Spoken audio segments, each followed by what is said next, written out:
the Jamaican-based UNIA in New York falls apart. And Garvey comes back on the street corners on 125th, between 118th and 125th in Lenox, where you are all the time.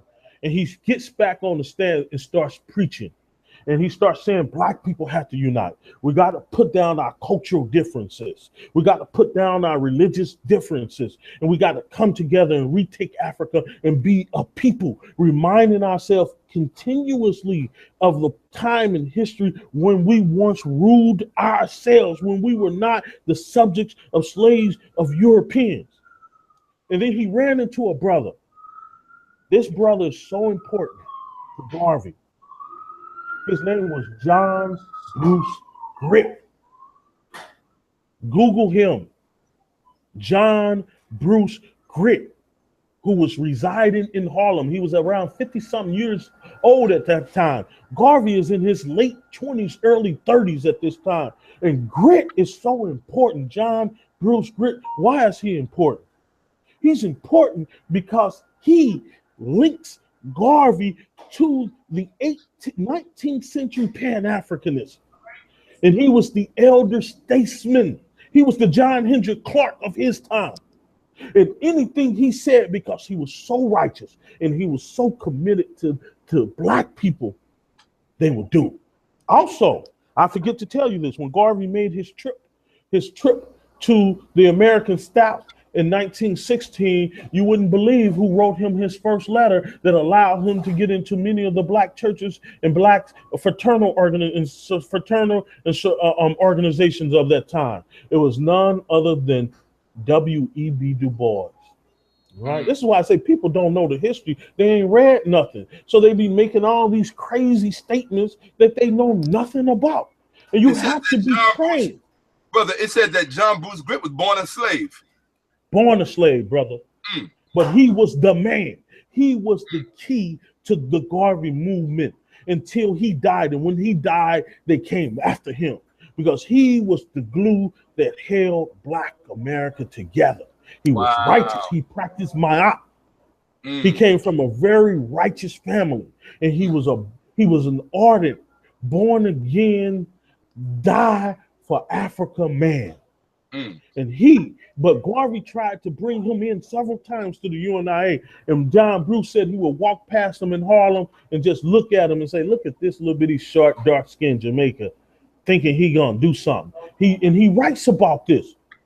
And he said the fourth time about 6 months later, he walked past Garvey in 1918.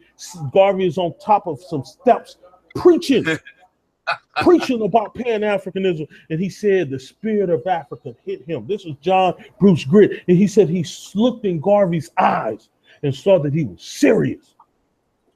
And that's when the UNIA took off, because John Bruce Gritt brought Garvey in, and he said, you want to get black people? You want to organize black people? I will show you how, right? But you have to become a Mason. Oh, yes.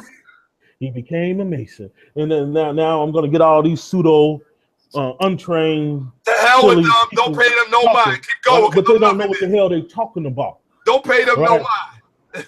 Keep going. Told him, if you want black America, the black America that you saw when you were in the South, the only way you're going to get them is that you're going to get them through the Masons, because all the black churches were Masons. They were Masons. All the black pastors, which had the core of about 10 million black people in their hand. And when Garvey became a Mason in New York, it was over with. It was over with. Once he became a Mason, it was all about retaking the continent of Africa, because you had more than 100,000 black soldiers who had fought in World War I, who were militarily prepared to go to war and die. They had fought killing white people in Germany. They were being lynched, so they had no problem with killing white people in America. This is the real Marcus Garvey in the UNIA.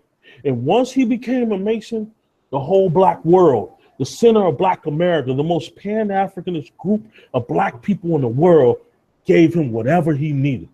He set up the Negro factory leaves. He set up the Black Star Line and millions of dollars came from all over the black world.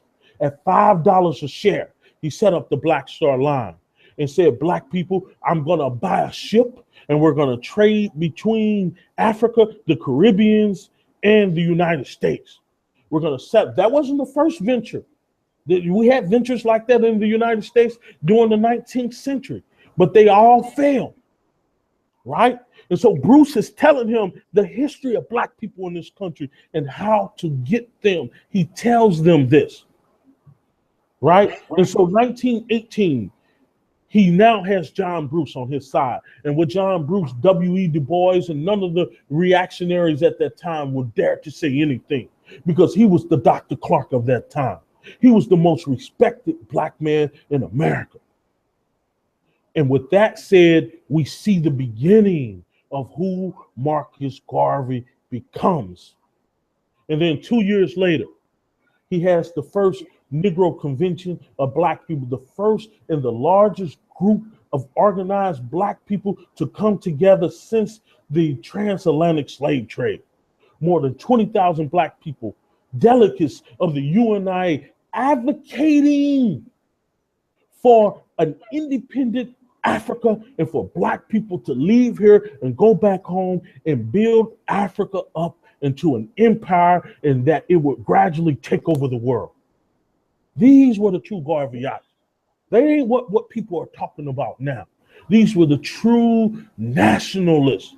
They were nationalists in the same way that George Washington was.